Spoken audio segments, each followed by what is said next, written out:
Have you ever wondered what it really takes to make Agile work? Well, at the Global Agile Summit, we're bringing you real-life, first-person stories of Agile succeeding out there in the real world that will inspire you to take action. Whether you're a leader, a product innovator, a developer, you'll hear practical insights from those who've done it. They'll be telling their own stories from the stage. I'll tell you more about this at the end of this episode, so stay back and listen to the full detailed description of what we have in store for you at the Global Agile Summit. But if you can't wait, you can go right now to globalagilesummit.com and check out our full schedule. For now, on to the episode, but I'll see you at the end of this episode with more details on the Global Agile Summit. Talk to you soon. Hello, everybody. Welcome to a very special bonus episode. And for today's bonus episode, joining us from Sweden is Arne Roock. Hey, Arne. Welcome to the show. Hey, happy to be here. So you are in Sweden today, right? Exactly. I live in Sweden, but I was born and raised in Germany, as you can probably hear from my accent. Yeah, that's why I asked, because I wasn't sure. So Arne works as a consultant for Agile methods and leadership and team effectiveness. As a trainer and coach, he supported both startups and big corporations in different industries. And for the past 10 years, he took a deep dive into the tech industry as an embedded coach with Jimdo and Spotify, for example.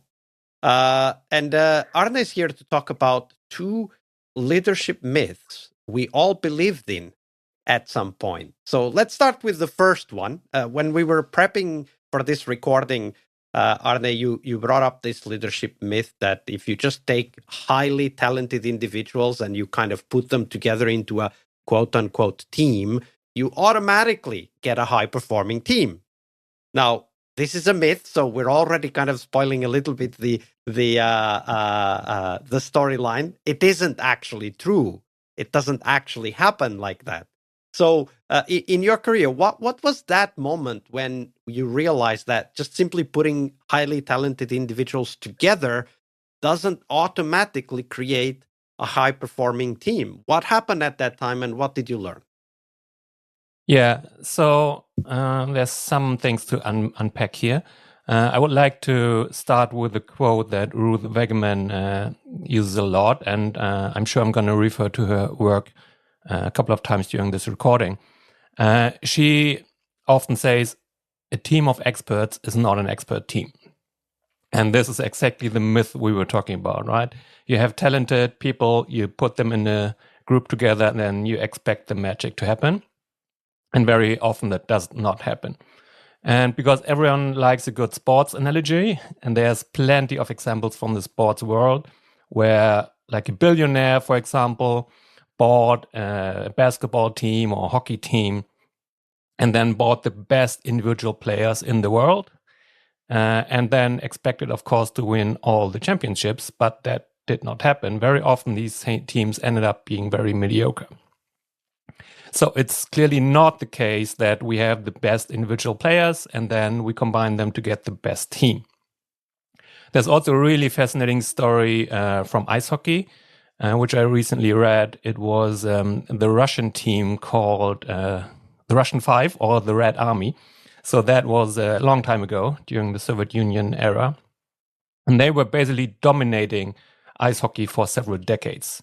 They were so good that a lot of the great teams did not believe they could ever beat them. Even their opponents were talking about them like they can read our minds. And they have eyes in the back of their head. They move as one. It's magical how they play. And remember, this was during the Cold War. So these were hardcore opponents, right? But still, they were saying these things about the team. And then there was the Miracle on Ice. Every American knows this, where the US managed to beat the Russian team. And that was a huge thing, how they managed to beat them. But it's still true that the Russian Five were they were so much better than every other team on the planet for several decades. Then the Soviet Union broke down and the team did not exist anymore. And then most of the players from this team decided to go to North America, either Canada or the US, to play in an NHL team.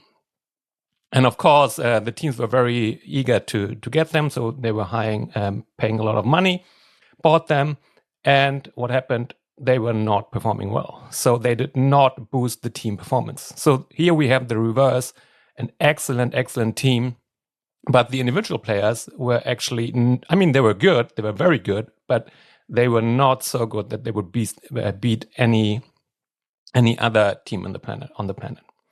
So that's just a long-winded way of saying it's not true that we just need to combine a lot of great individuals to get a great team. Yeah. So basically, what you're saying here is that we already have several examples from history where we see that great individuals, when coming together, don't form great teams. And if you take individuals from a great team and put them in another team, you don't necessarily get a much better team. Exactly. Yes. Now, when it comes to software development, I can think of a few examples, of course, of when that happened with me. But how about you? When you were working with software teams, can you share a story or two about how you saw that happening in those teams? Yes. So what happened to me many times in my career as an Agile coach, I was working with managers, and they would say something like, "Hey, Arne, can you help me with this team?" And we would have a conversation, and they shared that they were not happy with the team because they were delivering slowly, in their opinion, or they were fighting all the time, or people were slacking off, or whatever. And they wanted me to, quote unquote, fix the team. And that never felt great to me, but I thought back then, this is part of my job, and who am I to say no to, like, an executive? So I said, okay, sure, I'm going to do it. So I was parachuted into these teams with the mission to help them. And then I used all my skills as an Agile coach, my facilitation skills and my teaching skills and my Agile methods skills, and worked with these teams. We had workshops about ways of working and retrospectives and sometimes conflict resolution workshops. And very often it seemed to actually work. So on the short term, what we were seeing that the problems seemed to disappear. And the managers were happy. I got a pat on the back. But then when I reflected a little bit and revisited these teams, I realized that this actually did not have a long-term positive effect. It was more like a patch or like a painkiller, but it did not address the real issue. And sometimes it even made it worse. And that's when I realized something's not right here. So the things that I'm doing are not having the impact I wish they had. And for a long time, I couldn't make sense of it. And then I read the book Leading Teams by Richard Hackman. And this is an excellent book. I would really recommend everyone to read it. And he talks a lot about the conditions that need to be in place for a team to be effective and the design of a team. And I realized that what I was doing was mainly interfering on a behavioral level and not so much affecting these conditions. And now, back to your question, I think my assumption as well was these are all talented people. They know what they're doing. They're not malicious, so that's not the issue. The issue is also not a lack of process understanding or process knowledge, because that was my area of expertise and I was teaching them on these great processes. So in theory, they all should be high-performing teams, but they were not. Yeah, and that, of course, leads me to the question, okay, but what are those conditions? So you talked about Leading Teams, a classic by Richard Hackman. What are these conditions that you have discovered through reading the book and, of course, through your own experience that need to be in place for us to have these high-performing teams? Mm-hmm. Yes. So one thing that really resonates with me, but it is counterintuitive, and it took me a long time to really wrap my head around, is the so-called 60-30-10 rule. So based on Hackman's research, he and then later Ruth Wegemann, who's kind of now continuing his work because unfortunately Hackman died probably 20 years ago.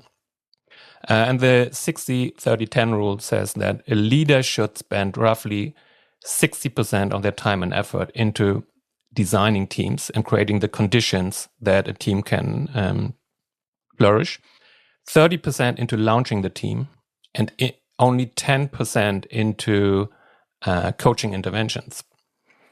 But what happens in reality very often is the reverse. Leaders spend very little time and energy into designing teams. This is all the work that happens before the team even comes together the first time. They spend very little effort into launching teams, and they spend a lot of effort into then trying to coach them. So all the things that they did not do, they try to now repair by coaching interventions. And that is very hard to do. It's like swimming against a very, very strong current. So basically what you're saying, if I understand you correctly, is that the way the team is set up at the start has creates its own dynamic that over time will reinforce certain things that are very hard to reverse or backtrack through interventions. Yes, exactly. And one metaphor that I like is you design the team like you design a spaceship, right? And if the design of the spaceship is not right, it will never take off, or it will never reach its destination, like the moon or whatever it is. So the design needs to be absolutely flawless. And then you launch the spaceship, you send it on its trajectory. And if it's on the right trajectory, then you can steer it a little bit, like the last things, like a little bit to this direction or this direction. That's the 10%. But the 30% is the launch. You're sending it on its trajectory, and you cannot change the general trajectory with coaching. So, and then if we talk about teams again, it's similar. You build the team, you make sure that all the conditions are in place. Then you launch the team. And after that, it should be on a good trajectory. And then you can get maybe the last 10-20% of effectiveness by coaching, but not the other way around. Okay, so but this then brings up another question. Okay, so we started with this myth that, okay, if you put experts in one team, they'll become an expert team. Okay, we already understood that's not the case with the examples that you gave. But then this last statement that, what the coaching interventions help with just adjusting direction, but not really changing the setup, the conditions that are in place. Then this would suggest that when we think about coaching, we should focus a lot more on helping leaders set up these teams. Or you called it design, but it's a lot more than just design, right? Because it's not just sitting down with a piece of paper and thinking through it. There's a lot more involved, right? So is that what you're saying, that as we think about setting up and creating new teams, we should actually spend most of the coaching time with the leaders that are creating these teams in the first place? Yes, that is one of the implications. And that also took me a long time to let go of some of my beliefs. And it was part of my identity, because that was pretty much what I was doing as an agile coach, right? Coaching teams in the sense that I was trying to influence their behaviors and their ways of working. And that is all good and great, but only if the other conditions are in place. So to your point, yes, before a team is launched, we should spend time with the leaders. And leaders very often are managers, but there are different types of leaders, right? Scrum masters are leaders, product owners are leaders. There's project managers are leaders. Yes, they can be leaders. I mean, there's a bunch of people who can influence the conditions for great teams. So that is great. Then also think about the launch of the team. That is really important. And then also what I want to say is what I just described sounds very linear. We first launch it, we first design it, then we launch it, and then we coach it. But in reality, it's actually very iterative. So we do think a lot about the design. We want to get it right. We launch the team, and then we observe the team. And if we see that something's not right, we can think about a relaunch or even a redesign of the team. But yes, that is very different from what I used to do which was basically trying to coach the team into a trajectory they were not sent on. When you talk about relaunching or redesigning a team, I get the sense that what you're referring to is this concept that Heidi Helfand, who's been on the podcast as well, calls reteaming, right? So that you're not just one team forever, but that teams change over time, and not just change in terms of where they're focusing on, but composition, setup, rules, working agreements, like all of that. Is that what you're referring to? This reteaming concept? Yes and no. So I also read her book. I think there's really interesting ideas in there.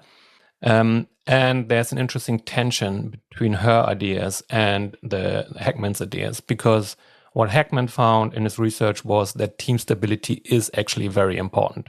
And I know it's a controversial topic, even in the Agile community, and now there's more talk about having more fluid teams, and I see all the advantages. Just in Hackman's research, it was very clear that we need some stability. They don't need to be stable over a decade or whatever, but they need to be stable enough to accomplish meaningful pieces of work. And if we reshuffle them all of the time again, that, according to the 6 conditions model, would be a flaw in the design. So I would urge people who are working with teams to think about redesigning the teams, but that does not necessarily mean changing the members of the team, and that should be a last resort. Yeah, absolutely. So we're also considering then what is the impact of relaunching or redesigning a team versus impact on the team itself versus the benefit that we are looking for. Like, for example, one of the things that we've talked about on the podcast is that in some cases, rather, the conflict within a team is so large that resetting, so creating a new team, maybe with some of the members and other people from other teams, might be a much better choice, because there's very little hope of kind of relaunching that team in that constellation, right? Yes, sure. I mean, it's not either or. It's not binary. There are situations where it actually makes sense to change the membership of a team. I would just be. It would not be the first thing I would do. And we have talked about some of the conditions already now. Maybe it's useful for our listeners to mention some of the others as well, right? So it's called the 6 conditions framework because there are 6 basic conditions. They are divided into 2 groups of 3, the fundamentals and the enablers. So we're talking about a real team. That means there's interdependence between the team members. It's reasonable, stable over time. We're talking about the compelling purpose. So it's clear what the purpose of the team is, and it's compelling, it's consequential, it's motivating for the people. And then people have the right knowledge and skills they need for the task, right? And usually that means we have a cross-functional team, people know what they're doing, and we have complementary skills. So these are the fundamentals. And then we have the enablers, and they're called enablers because we take care of the fundamentals first. And if they are in good shape, we then think about the enablers. And that is the task design. So the overall task should be designed in a way that enables or even encourages teamwork. Then there's organizational support, which is, I think, very often overlooked. Does the team have all the support it needs from the organization in terms of information, in terms of training, and in terms of rewards? And the rewards one is a really interesting one because very often we pay lip service to teamwork because we say, yes, we believe in teams and teamwork. We form all these teams as the basic building blocks for our organization, but then people are rewarded on an individual basis. For example, if you look at promotion processes in many companies, you will see that in order to get promoted to senior or staff engineer, you have to show your individual contributions to the code base, which might be undermining to teamwork, right? And then the last thing, just to finish the 6 conditions, is expert coaching. And that could be the manager, it could be a dedicated coach, it could be some other person who acts as a coach or mentor to the team. But this is the last one. So coaching can be impactful if the other 5 conditions are in place, but we should not start with the coaching, which is, again, a little bit offending to someone like me who has coach in their job title.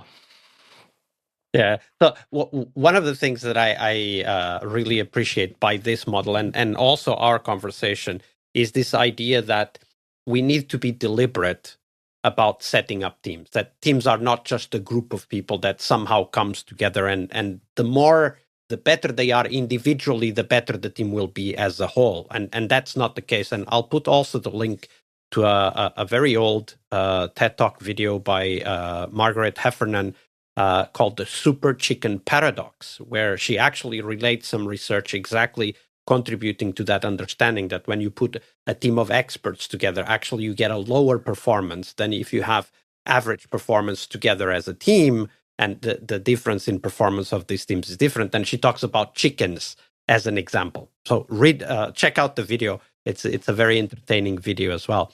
But Arne, I also wanted to have you on the podcast to talk about another topic, which is, I think, another leadership myth, but we'll get there because I'm not sure you have the same opinion as I do. But this myth is related to the delivery responsibility of Scrum Masters and Agile coaches. Now, we know that, especially from our leaders, there comes very often a strong emphasis on just do it, right? Just deliver, hit the deadlines, put more features out. And sometimes this even comes out as assigning Scrum Masters, Agile coaches, project managers as delivery responsibility. So they become responsible for the delivery, making them a delivery lead, for example. What are your thoughts on this trend? And let's focus now on Scrum Masters and Agile coaches. What are your thoughts on this trend of making Agile coaches and Scrum Masters more of delivery lead? Mm-hmm. So, to make this a little bit bigger, I believe that a lot of things in organizations go in waves, or they are oscillating from one pole to another. And you can see this in many different examples. I wrote a blog post about embedding designers in product teams or then removing them from the teams. And organizations very often go back from one extreme to the other. And a really great book about this is Polarity Management by Barry Johnson. I really recommend this book. It has nothing to do with software development or Agile, but it's a really great book.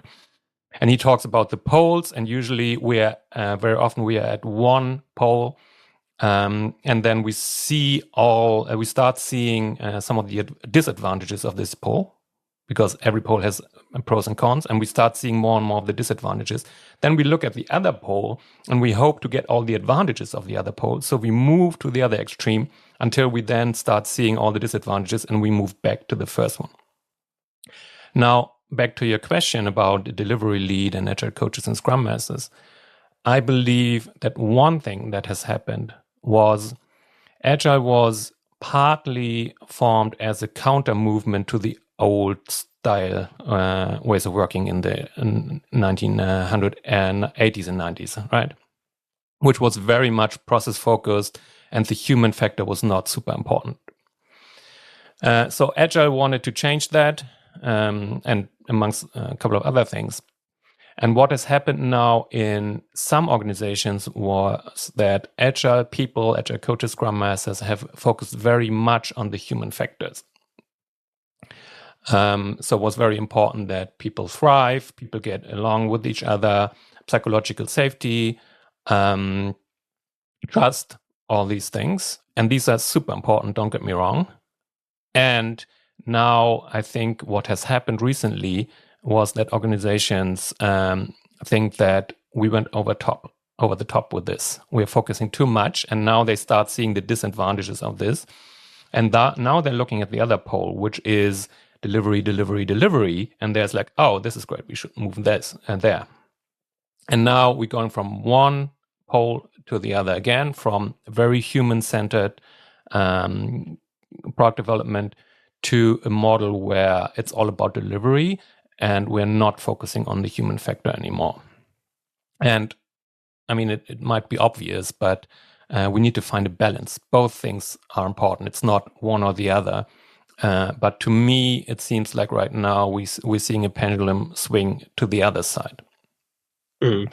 I really like this metaphor of the oscillation between poles, because obviously in any let's call it group, like in this case software development organizations, there's not only one dimension, right? Like we're only talking about the delivery versus focus on people dimension, but there's other dimensions also involved. For example, there's the cloud versus on-prem dimension. There's the AI versus no AI dimension. There's the we only hire seniors and super experienced people versus we want to have a lot of juniors because that decreases our salary expense dimension. There's all of these dimensions kind of interacting with each other. And there's one which I think is useful in this delivery discussion, which is this project management versus inspect and adapt iterative empirical software delivery dimension, right? Where in project management, we have this pole of wanting to know everything that needs to be done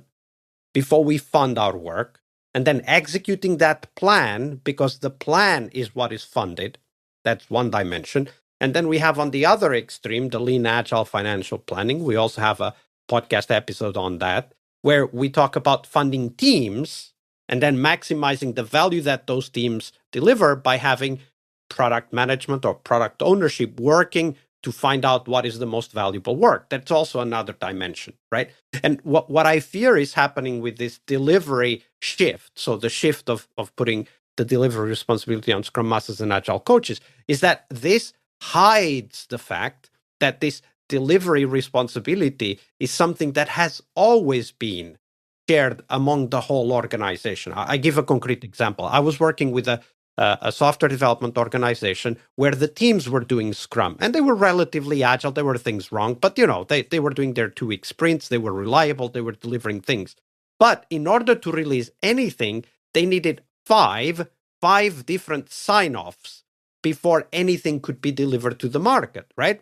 And what this meant was that the teams were actually spending considerable amount of their time managing the collecting of the sign-offs, talking to the stakeholders and all of that, instead of focusing on delivering features. So this change of focus, I should say, from the teams are responsible and can deliver to no, the teams can't do that. We have to have 5 different organizations to double check that the teams did what they thought they did and with high quality. That shift completely transformed the way that software was developed, and of course made it much slower. And I'm afraid that this delivery focus that we are talking about is just saying, oh, the teams can do whatever they want. They don't need to worry about delivery because we have this magical role, Scrum Master, Project Manager, Agile Coach, whatever there is. We have this magical role that somehow resolves all of the delivery problems. Yeah, I agree. And I personally believe that delivery is a shared responsibility of the team.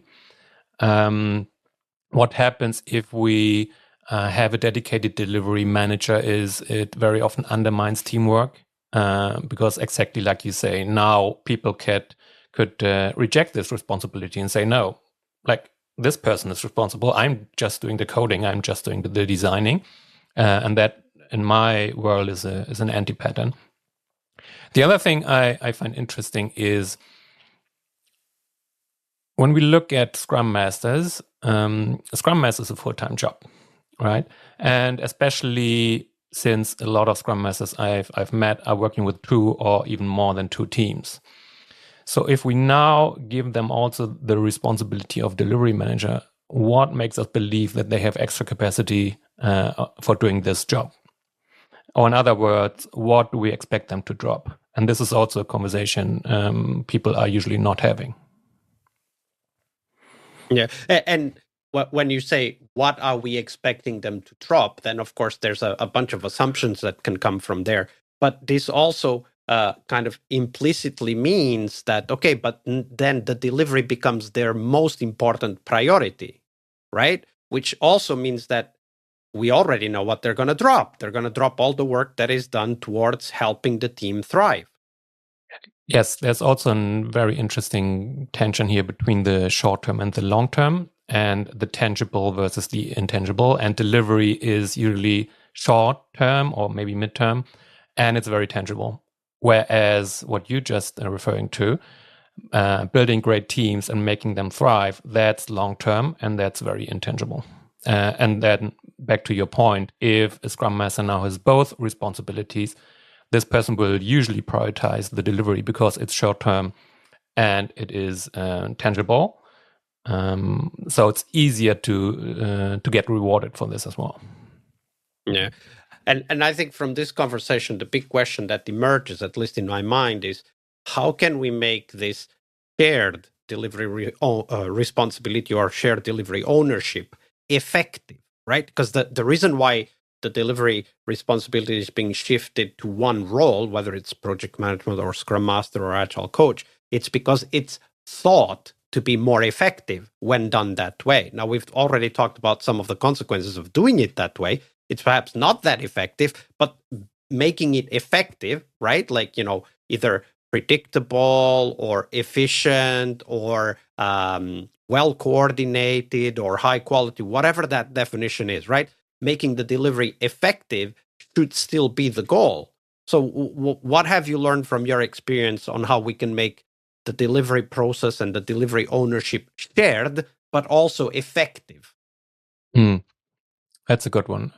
So the first part of your question, I think we can now go full circle back to the beginning of our conversation, and that is the design of the team. Because very often what we see is stakeholders or managers are dissatisfied with the delivery, and they want to fix it by having a dedicated delivery manager, whereas the real problem is that the design of the team is flawed.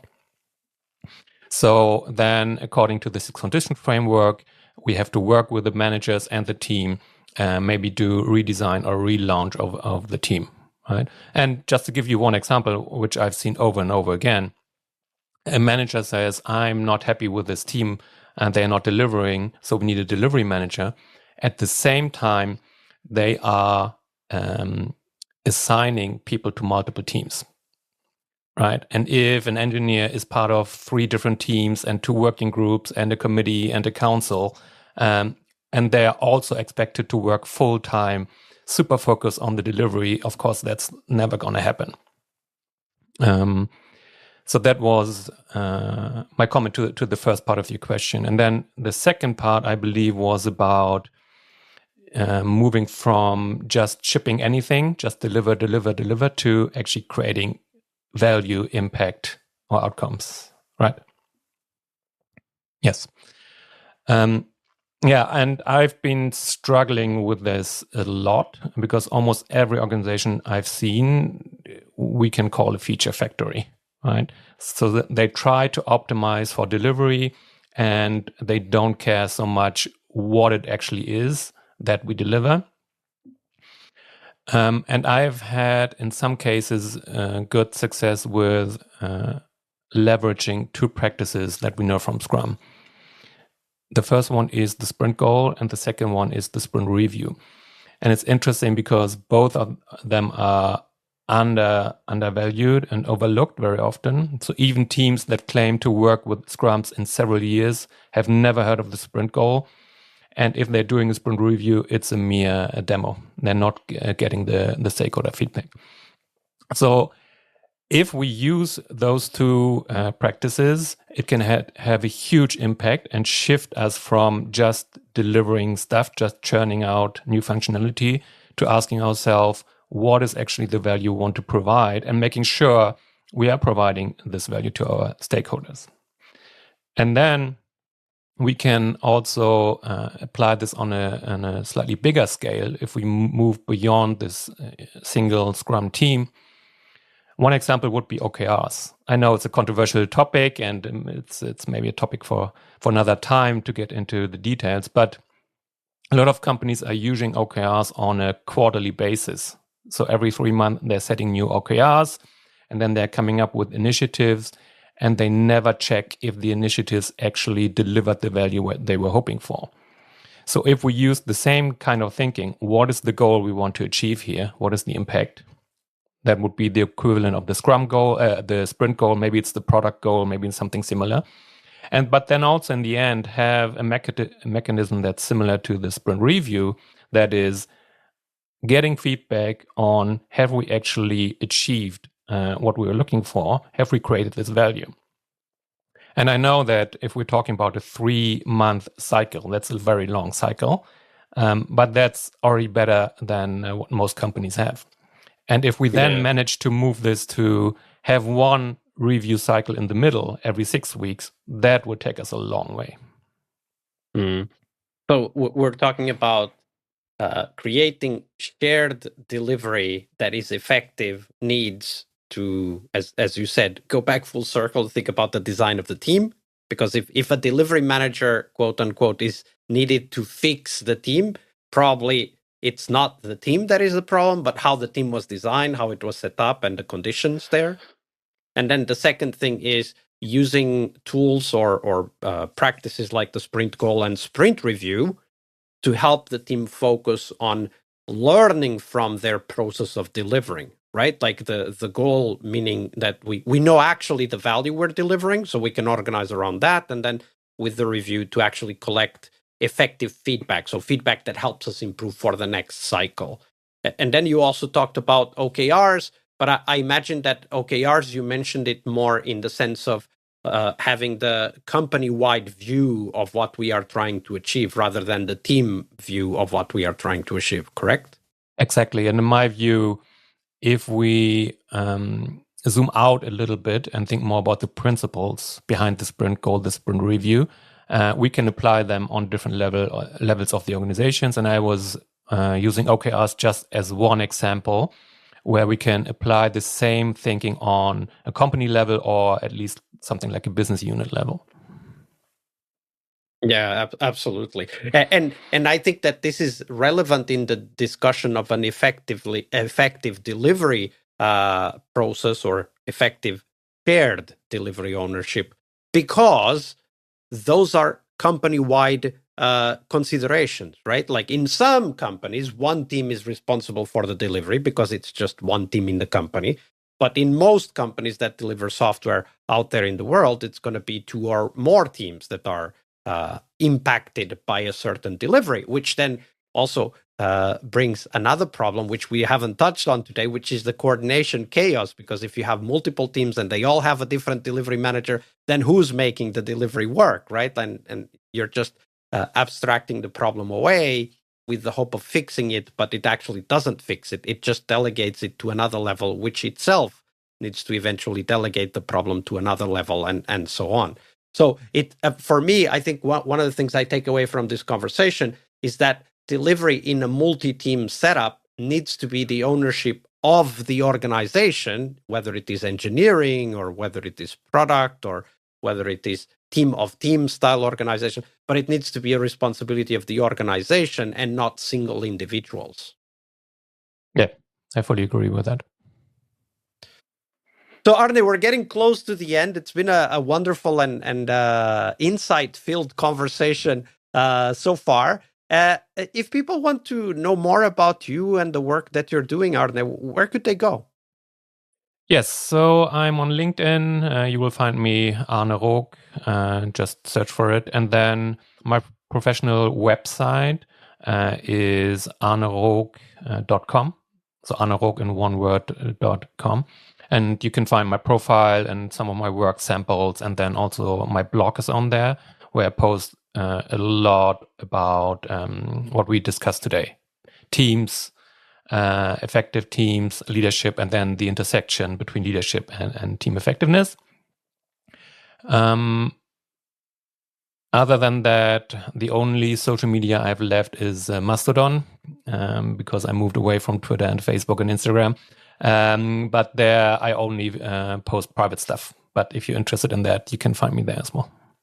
Absolutely. We'll definitely put the links in the show notes for people to go and check out Arne's work. And why not engage? Ask a few follow-up questions. There's so many topics here that we could have explored even further. Arne, it's been a pleasure. Thank you very much for your generosity with your time and your knowledge. Yeah, thanks. It was great. Thanks for having me. Hey, friend. Thank you for staying. Here is all you need to know about the Global Agile Summit. If you've ever suffered or know people who are suffering from agile fatigue, this event is for you. Agile fatigue is that feeling that settles in when we can't really see a light at the end of the tunnel. We get discouraged, especially when conversations revolve around the same old frameworks, the same old buzzwords and theories. We don't feel that energy anymore. Well, the Global Agile Summit is a different kind of event. We're bringing you real-life first-person stories of Agile succeeding out there in the real world that will inspire you to take action and transform the way you work. The Global Agile Summit will happen in Tallinn, Estonia, May 18th, that's the workshop day, and then 19th and 20th, the conference day. And Tallinn, Estonia is one of the most innovative tech hubs in Europe. The Global Agile Summit is hosted together with Latitude 59, which is kind of a citywide celebration of software startups and groundbreaking ideas. And we'll have a shared ticket for you to attend those events as well. So who will be speaking? Well, we've got an incredible lineup of thought leaders in software and Agile. For example, Clinton Keith, the person who literally wrote the book on game development with Scrum, and is busy bringing Agile to the world of game development. You must check his session. The very famous and well-known Jürgen Apelo, author of Management 3.0, will be talking and exploring about AI's impact on leadership. We also have Gojko Adzic, who's taking an unconventional look at the product growth with his lizard optimization keynote. Other speakers include, for example, Sven Dietz, who's challenging everything we know about software development by literally ditching contracts and estimates. Can you imagine? His teams deliver software before their competitors are even done with the contract negotiation. How agile is that? But there's more. We'll cover engineering practices in our developer track with talks on, for example, AI-assisted test-driven development, developing products in minutes with a different approach to how we develop, configure, deploy platforms, and much more. We also have a product track where we cover cutting-edge ideas around product discovery, delighting customers with product delight frameworks. We'll have a talk about that. And we also have an Agile business track where we will talk about, for example, open strategy, a very agile approach to managing organizations and delivering software faster to clients, faster than you can even write a contract, literally. I mean, I already told you about Sven Dietz's story. It's amazing. It definitely is a must-see. I'm sure you'll be inspired and get a lot of ideas for your own software projects and software delivery. Now, whether you're a business leader, a product innovator, or a developer, you'll definitely find value in our 3 focused tracks. That's Agile Business for those working with businesses and organizations, Agile Product for product managers, product owners, and innovators, and Agile Developer for the builders, making Agile work in practice, the coders, the testers, the designers, the producers, the Scrum Masters, you name it. If you join, you will meet over 200 Agile professionals from all over the world. People who, just like you, want to grow, want to share, and want to learn by challenging the ideas that don't work anymore. At the Global Agile Summit, you'll get new connections, fresh ideas, and the energy to take your own Agile to the next level. And who knows, maybe even find your next career opportunity. So don't miss out. Check out the full program and grab your ticket now at globalagilesummit.com. I'm really looking forward to seeing you all in Tallinn, Estonia in May. I'll see you there.